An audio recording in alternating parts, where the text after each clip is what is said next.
श्रेयस्कर निधनम श्रेयः, स्वधर्म में निधन हो जाना, स्वधर्म में मर जाना श्रेयस्कर है, लाभकारी है, पर परधर्म हानिकारक है। यज्ञ तो स्वधर्म है, यज्ञ तो स्वधर्म है, यज्ञ करना तो स्वधर्म है, स्वधर्म है।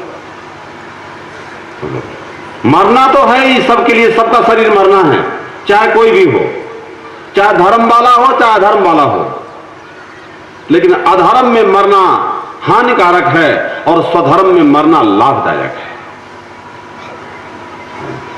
शरीर तो मर ही रहा है रोज, उसे मरना ही है, चाहे जितना सुरक्षित रखो, चाहे जहां बंद रखो, लेकिन स्वधर्म में मरना श्रेयस्कर है और परधर्म भयकारक है। संसार के सभी मनुष्यों को पशुओं की भांति चेष्टा नहीं करनी चाहिए, यह बराबर ध्यान रखना चाहिए, क्योंकि हम और आप सब मनुष्य हैं और मनुष्य के लिए ही सनातन धर्म होता है। यदि किसी को पागल कुत्ता काट ले तो कुछ दिनों के बाद कुत्ते के समान वो भी हाव भाव करते हुए मर जाता है।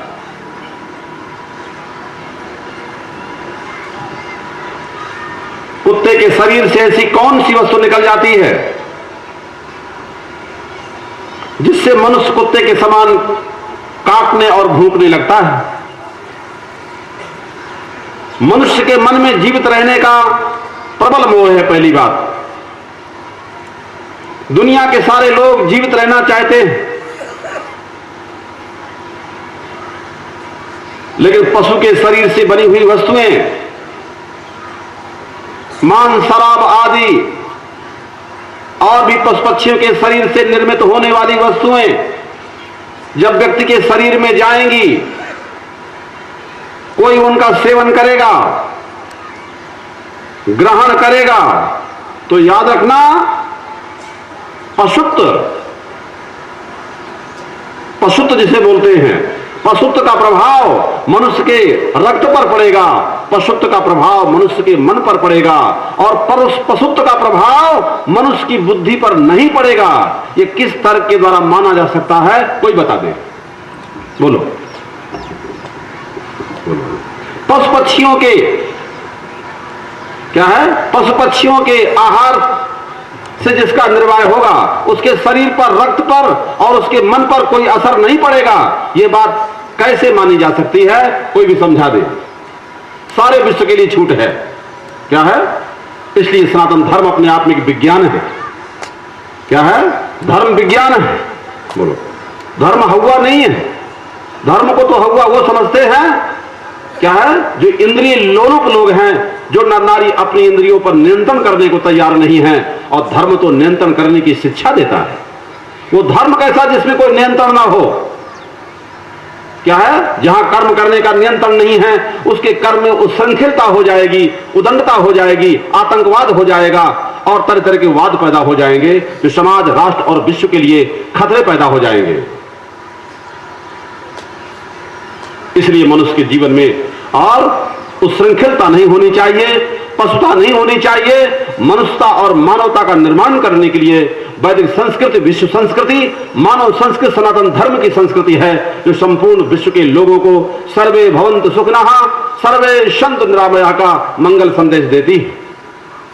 हमारी धर्म और संस्कृति में किसी प्रकार की परछिन्नता नहीं है, ना देश की परछिन्नता है, ना काल की परछिन्नता है, ना वस्तु की परछिन्नता है। जो नर नारी परछिन्नताओं से घिरे हुए हैं, सीमित और संकुचित विचारधारा के लिए हैं, देह में जिनकी अहम बुद्धि है, उनके लिए ही यह सनातन धर्म एक संप्रदाय है। बल्कि सनातन धर्म संप्रदाय नहीं, यह भगवान के द्वारा है, भगवान के संतानों के लिए है और पुनः उसी भगवान से ही ये चल रहा है।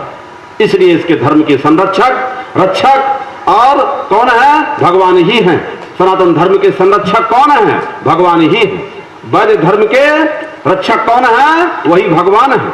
इसलिए हमें भगवान को नहीं भूलना चाहिए और हर नर नारी को चाहिए कि अपने को सुरक्षित रख करके ही सबको सुरक्षित रखा जाए। पहले अपने को सुरक्षित रखो, गंदे खाने पीने से अपने को सुरक्षित रखो, झूठ बोलने से अपने को सुरक्षित रखो, गलत विचार करने से अपने को सुरक्षित रखो। ये बराबर जरूरी है। अगर अपने को तुम सुरक्षित नहीं रखोगे तो अपने परिवार को, अपने राष्ट्र को, अपने समाज को और सारे विश्व की मानवता को तुम सुरक्षित कैसे रख सकते हो? बोलो, कोई बता दे कैसे रख सकता है? आत्मानम सत्यम रक्षेत प्राणैरपि धनेरपि। हर व्यक्ति को चाहिए कि अपनी आत्मा की रक्षा प्राण और धन को खो करके भी करे, क्योंकि प्राण और धन से भी महत्वपूर्ण संसार में अगर कोई चीज है वो अपनी आत्मा है। लेकिन जब हम सत्संग में नहीं आएंगे, सनातन धर्म की गुरु परंपरा में नहीं आएंगे, आचार गुरु और शास्त्र का अनुशासन नहीं पालन करेंगे, तब यह रहस्य किसी प्रकार से समझ में आने वाला नहीं है। यदि आपको प्राण और धन भी खोना पड़े तो इन्हें खो करके आप अपने को सतत सुरक्षित रखो। अपने अंतःकरण को बचाइए, अपने हृदय को बिल्कुल बिगड़ने मत दो।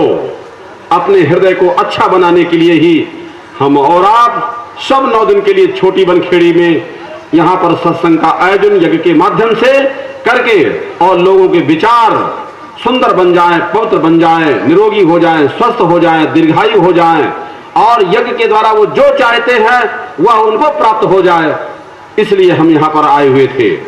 मनुष्य की मृत्यु जिस दशा में होती है, याद रखना कि उसका जीवन भी वहीं से प्रारंभ होता है। मनुष्य का जीवन जिस दशा से प्रारंभ होता है, उसका जीवन वहीं से प्रारंभ होता है। मृत्यु से आत्म उन्नत में कोई बाधा नहीं पड़ती है। ये सनातन धर्म का दिव्य घोष है, भारत के ऋषि मुनियों की अंतिम अनुभूति। अनंतकालीन भारतीय संस्कृति में पले हुए विद्वान पारदर्शी महात्मा भारत के प्रत्येक प्रांत में सदा से होते आए हैं। भारत भूमि का कण कण अनंत की गाथा से भरपूरित है। क्या है? जिसका कहीं आदि और अंत नहीं है, ऐसा अनंत इतिहास है और वही परब्रह्म परमात्मा से चल रहा है। नारायणम पद्मभवम वशिष्ठम शक्तिम च तत्पुत्पराशरम च व्यासम सुकम गौड़ पदम महंतम गोविंद योगिंद्र मथा शिष्यम। हमारी सनातन धर्म की जो परंपरा है वो अनादि परंपरा है। डार्विन का सिद्धांत मान नहीं है कि बंदर से मनुष्य बना है। आज बन गया कोई बंदर से मनुष्य कि डार्विन में बना हुआ है? क्या है कि दूसरे देशों में बना हुआ है?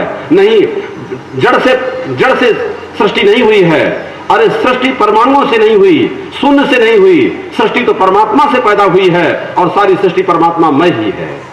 सिया राम माया सब जग जानी,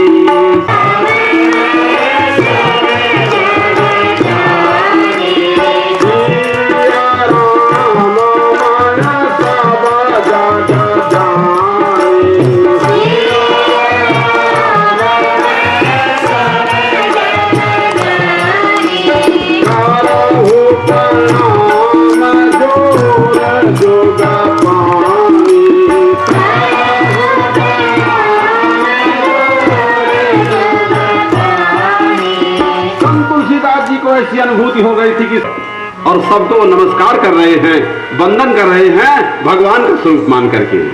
हरि व्यापक सर्वत्र समाना,